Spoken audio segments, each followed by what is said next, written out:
Hi, this is Ming the injury guru. I'm a soft tissue physical therapist here in Manhattan, and I work with all types of injuries. But today I want to talk about what happened with Conor McGregor when he fought Dustin Poirier in the UFC this past weekend. As you know, Conor McGregor's was considered the face of mixed martial arts, and he's a very popular fighter, an exceptionally good fighter, has great reflexes. But sadly, over the last 5 years, I think he only fought about 5 times. And one of those matches was against Floyd Mayweather in a boxing match. So he really hasn't had much combat in the last 5 years.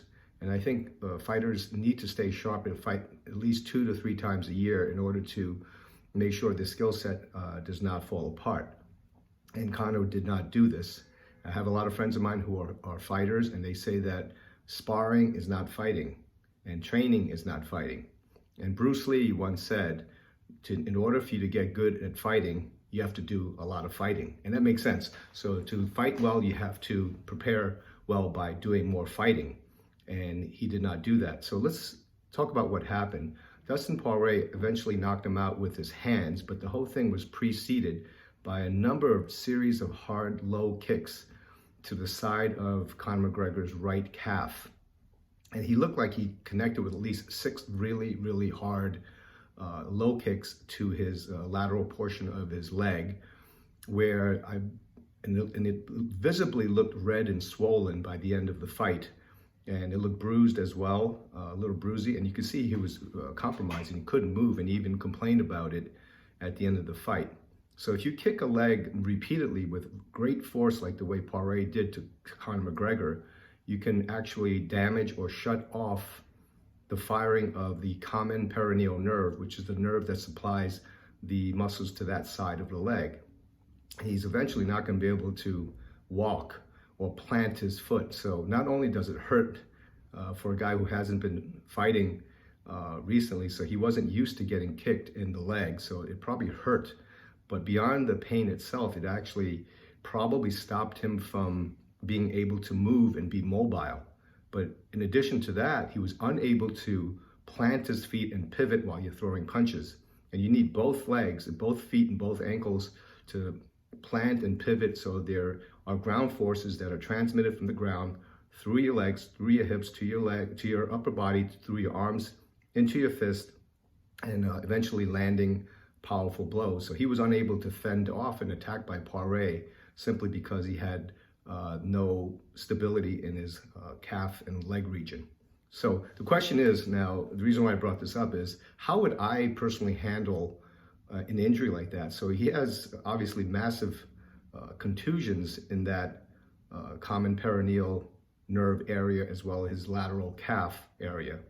The way I would do it is, the first thing I would do with him is I would set him up on a microcurrent protocol. And microcurrent is designed to reduce inflammation and stimulate healing immediately. I've done this to myself, and it actually works very well. The piece of equipment that I have in my office is called frequency-specific microcurrent, which you can literally dial in a specific frequency. In this case, let's say it was a nerve injury. There's protocols for nerve injuries. There's protocols for soft tissue injuries or even bone injuries. I would probably run all 3 of the protocols over time. And the next thing I would do is I would also use light therapy. I also have a piece of equipment in my office called the Firefly by Bales Photonics, and I use this piece of equipment, and basically it's red light and near infrared light at very specific strength levels that improves the healing processes by reducing inflammation and increasing ATP production. And ATP is necessary for any type of injury healing. So that's what I would do, and I would also follow it up with Chinese liniments. The one I always use, the go-to liniment that I use, and I've spoken about this in the past, is Di-Zhou, which is a Chinese liniment that has a history of over 4,000 years. Or you can have the option of using something called Sanwan Sang or Sanwan Gao. Now you can go to Chinese apothecaries and they can lead you through that. And the Sanwan Sang and the Sanwan Gao are usually used for acute injuries, whereas the Di-Zhou can be used for acute injuries or chronic injuries. So there you have it. For Conor McGregor, instead of using just your traditional ice pack, which most American therapies go to right away, is using cold, I prefer to use the microcurrent, the light therapy, followed with the Chinese liniments. And then after that, he should get soft tissue work, because repeated kicks into that region will probably damage his tibialis anterior muscle and his peroneal muscles. And that needs to be worked out manually with soft tissue, or if you're lazy, you can use a percussor. But the manual therapy tends to be better because you can locate the damage a lot more precisely. Anyway, this is Ming Chu, physical therapist. I hope this 2021 will be a better year for you.